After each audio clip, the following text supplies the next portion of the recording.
উপজেলা নির্বাচনে ভোটের খবর জানাতে রংপুর থেকে রফিকুল ইসলাম, মানিকগঞ্জ থেকে আব্দুল আলিম ও নোয়াখালী থেকে গোলাম মাওলা সরাসরি যোগ দিচ্ছেন আমাদের সঙ্গে। শুরুতে যাব রফিকুল ইসলামের কাছে। রফিক, ভোটের পরিস্থিতি তো এর আগে আপনি জানিয়েছেন, এখন ভোটের 4 ঘন্টা পেরিয়ে গেছে, রংপুরে ভোটারদের উপস্থিতি এখন কেমন দেখছেন?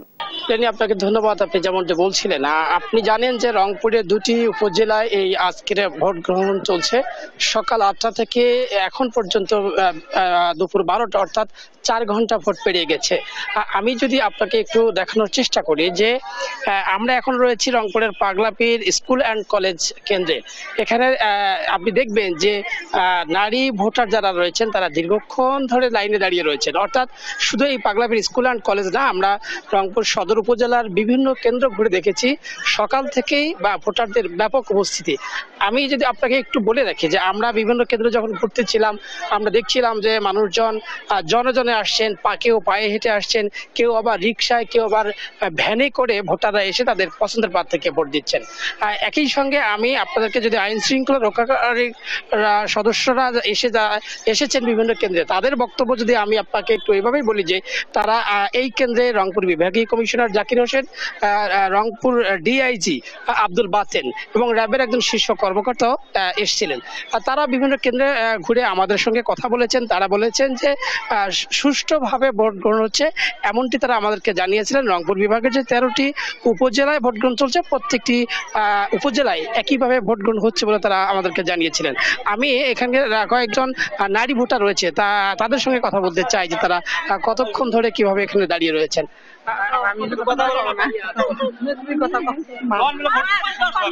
হ্যাঁ, ভোট দিতেছি সুন্দরভাবে, কোনো সমস্যা নেই। আপনি কতক্ষণ ধরে এখানে দাঁড়িয়ে আছেন? আধা ঘন্টা। আমরা শুনছিলাম যে অনেকে আধা ঘন্টা ধরে দাঁড়িয়ে আছে, কেউ 1 ঘন্টা ধরে দাঁড়িয়ে আছে। অর্থাৎ রংপুরের যে সদর উপজেলা, সেই সদর উপজেলায় ব্যাপক ভোটারদের উপস্থিতি রয়েছে, নারী পুরুষ প্রায় সমান উপস্থিতি রয়েছে। একইভাবে আরেকটি যে উপজেলা গঙ্গাচড়া উপজেলা, সেটি ভোটারদের উপস্থিতি প্রায় একই রয়েছে। রংপুরের যে ভোট পরিস্থিতি এখন পর্যন্ত সুষ্ঠু সুন্দরভাবে চলছে।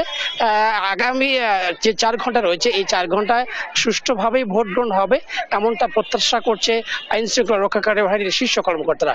এই ছিল রংপুর থেকে সর্বশেষ খবর জানিয়ে। এবার আমরা এই বিষয়ে আরো জানবো। আমরা যাচ্ছি মানিকগঞ্জে, সেখানে রয়েছেন আলিম। আলিম, আপনি যুক্ত হচ্ছেন। আলিম, আপনি জানাবেন, আপনি তো এর আগে আপনি জানিয়েছেন যে সুষ্ঠুভাবেই ভোট হচ্ছে, এখন ভোটের অবস্থা কেমন দেখছেন আর ভোটাররা ভোট দিয়ে আসলে তাদের প্রতিক্রিয়াটা কে জানাবেন? ধন্যবাদ লিনিয়া। ষষ্ঠ উপজেলা পরিষদ নির্বাচনের 3য় ধাপে আমাদের মানিকগঞ্জ যে সদর এবং সাটুরিয়া উপজেলা, এই 2 উপজেলায় সকাল 8টা থেকে ভোট গ্রহণ শুরু হয়েছে। তো এখন পর্যন্ত সুষ্ঠু ও সুন্দর পরিবেশে ভোট গ্রহণ অনুষ্ঠিত হচ্ছে। এখন কোথাও কোনো অপ্রীতিকর কোনো ঘটনার আমরা খবর পাইনি। মানিকগঞ্জে ইভিএমে ভোট গ্রহণ হচ্ছে। এই ক্ষেত্রে ভোটাররা যেটি বলছেন যে মেশিনের মাধ্যমে, ইভিএম এর মাধ্যমে ভোট দিয়ে তারা অনেকটাই সন্তুষ্ট প্রকাশ করেছেন যে ভোটের কোনো এখন পর্যন্ত কোনো যান্ত্রিক ত্রুটি কোথাও হয়নি, যে কারণে স্বাচ্ছন্দ্যে ভোট দিয়ে তারা অনেকটা উচ্ছ্বসিত। এবং আমরা আরো যেটি জানতে পেরেছি যে প্রশাসনের পক্ষ থেকে আইন শৃঙ্খলা রক্ষাকারী বাহিনী, তারা মোবাইল টিম এবং ভ্রাম্যমাণ ম্যাজিস্ট্রেটরা মাঠে রয়েছেন। তারা পর্যবেক্ষণ করছেন যে কোথাও যেন কোনো ঘটনা, সেই জন্য তারা তৎপর রয়েছেন। আমরা এ বিষয়ে কথা বলেছি জেলা নির্বাচন কর্মকর্তার সাথে এবং রিটার্নিং কর্মকর্তা তিনি যেটি বলেছেন যে তারা ভোট সুষ্ঠু গ্রহণের লক্ষ্যে তারা সকল প্রস্তুতি নিয়েছেন। 1000-এর বেশি পুলিশ সদস্য, আনসার সদস্য, র্যাব, বিজিবি তারা নিয়মিত টহল দিচ্ছে, যে কারণে যে সুষ্ঠু সে পরিবেশ বজায় রয়েছে বলে তারা জানিয়েছেন। তো আমরা কথা বলেছি ভোটারদের সাথে। ভোটাররা যেটি বলছেন যে এবার দলীয় প্রতীক না থাকাতে তারা স্বাচ্ছন্দ্যে ভোট দিতে পারছেন, কোনো চাপ কিংবা কোনো যে কোনো রকম কোনো প্রভাব নেই। তো আমি এখন অবস্থান করছি মানিকগঞ্জ সদর উপজেলার জাগির ইউনিয়ন পরিষদের অস্থায়ী কার্যালয়ে। তো এখানে ভোটার উপস্থিতি বেলা বাড়ার সাথে সাথে ভোটার উপস্থিতি বিভ্রান্তি কিন্তু বেড়েছে এবং ভোটাররা তাদের স্বচ্ছভাবে তারা ভোটাধিকার প্রয়োগ করতে পারছেন।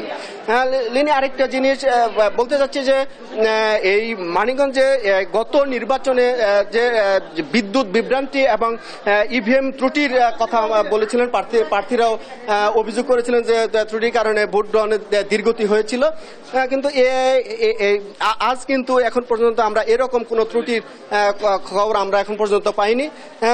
লিনিয়ার সব মিলিয়ে যে মানিকগঞ্জের ভোটের পরিবেশ সুষ্ঠু রয়েছে এবং খুব স্বাচ্ছন্দ্যে ভোটাররা ভোট দিতে পারছে। লিনিয়া, এই ছিল মানিকগঞ্জে আমার কাছে নির্বাচন নিয়ে সর্বশেষ খবর। আমরা সবশেষ ভোটের খবর জানাতে আমরা নোয়াখালীতে যাচ্ছি। নোয়াখালীতে আছেন সহকর্মী গোলাম মাওলা। গোলাম মাওলা, আপনি জানাবেন এখনকার ভোটের পরিস্থিতি কেমন দেখছেন আর ভোটাররা কি বলছেন? লিনি, আপনি যেমনটি বলছিলেন ষষ্ঠ উপজেলা পরিষদ নির্বাচনের কথা, আজকে নোয়াখালী 3টি উপজেলা পরিষদ নির্বাচন হচ্ছে। এগুলো হচ্ছে নোয়াখালী সদর, নোয়াখালী ব্যায়ামগঞ্জ এবং নোয়াখালী কোম্পানিগঞ্জ উপজেলা।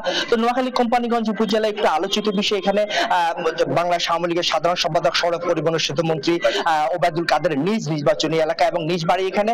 তো এখানে আজকে সকাল থেকে নোয়াখালী কোম্পানিগঞ্জ উপজেলা বেশ কিছু অনিয়ম এবং কারচুপি অভিযোগ এনে দুজন প্রার্থী নির্বাচন বর্জনের সিদ্ধান্ত নিয়েছেন। তারা হচ্ছেন ওবায়দুল কাদেরের ছোট ভাই মোহাম্মদ সাদাত হোসেন এবং অপর প্রার্থী মোহাম্মদ মিজানুর রহমান বাদল, যিনি দোয়াত কলম প্রতীক নিয়ে লড়ছেন। আমি এখন এই বিষয়ে কথা বলবো দোয়াত কলমের প্রার্থী মিজানুর রহমান বাদলের সাথে। তার কাছে জানতে চাবো কি কি অভিযোগে আপনারা নির্বাচন থেকে সরে আসার সিদ্ধান্ত নিয়েছেন।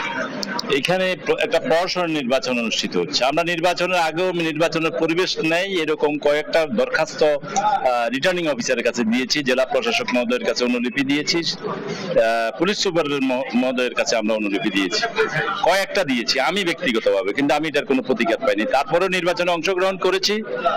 আমরা চিন্তা করেছি এতদিন যাই করেছে হামলা মামলা যাই করেছে এখন সুন্দর একটা নির্বাচন অনুষ্ঠিত হবে, কিন্তু সকাল থেকে আমাদের কোনো এজেন্ট পেপার নিয়ে কেন্দ্রে ঢুকলো, এজেন্ট পেপারটা টেনে ছিঁড়ে ফেললো, সবাইকে বের করে দেওয়া হলো। এইভাবে চরাজারি, চরপার্বতী, সিরাজপুর, বসুরহাট পৌরসভা এবং চরকাগড়ার একাংশ এই এলাকাগুলোতে সকাল 8টার আগেই এজেন্ট ফরম ছিঁড়ে এজেন্টদেরকে বের করে দেওয়া হয় এবং ভোট শুরুর পরে তারা 9টা 9:30টার মধ্যে ভোট কেন্দ্র দখলে নিয়ে যায়, বিশেষ করে এই 4টা জায়গায়। তো এই মুহূর্তে আমরা যখন শুনতে পাই এটা শেষ করে একটা গুন্ডা বাহিনী তাসিক মির্জার নেতৃত্বে কয়েকটা 20-25টা মাইক্রোবাসে করে কিছু সন্ত্রাসী, অস্ত্রধারী সন্ত্রাসী দক্ষিণ দিকে আবার যে ইউনিয়নগুলো আছে সেখানে এক একটা কেন্দ্র করে, যেগুলো বড় কেন্দ্র সেই কেন্দ্রগুলো দখল করা শুরু করেছে। এটা দেখে আমরা চিন্তা করেছি এইভাবে তো নির্বাচন চলতে পারে না। আমরা সাথে সাথে ইউনো অফিসে গিয়ে উনাকে আগেও ফোনে বলেছি, অভিযোগ করেছি, উনি দেখতেছে ম্যাজিস্ট্রেট পাঠাচ্ছে, কোনো কিছুই করে না। নিজে সশরীরে গিয়ে উনাকে অভিযোগ করেছি, সেখানে এডিসি সাহেব ছিল, তাও আমরা কোনো প্রতিকার পাইনি। ওনারা দেখছে বলতেছে। এরপরে পুলিশ প্রশাসন সবচেয়ে বেশি অসহযোগিতা করতেছে। পুলিশ প্রশাসন দোয়াত কলম, টেলিফোন এবং অন্যান্য প্রার্থীর কর্মীদেরকে রাস্তায় থাকতে দিচ্ছে না, ওদেরকে পিটাচ্ছে। এরপরে যাই আনারস বলেছে কেন্দ্রের সামনে থাকবে। আর প্রত্যেকটা চেয়ারম্যান, বিশেষ করে চর পার্বতী এবং চরকাগড়ার চেয়ারম্যান ছাড়া বাকি সকল চেয়ারম্যান গুন্ডার ভূমিকায় অবতীর্ণ হয়েছে। তারা নিজেরা নিজ হাতে মানুষকে মারতেছে, বের করে দিচ্ছে কেন্দ্র থেকে এবং কেন্দ্র দখল করে নিজে হাতে। এখন আপনার প্রধানতম দাবি কি?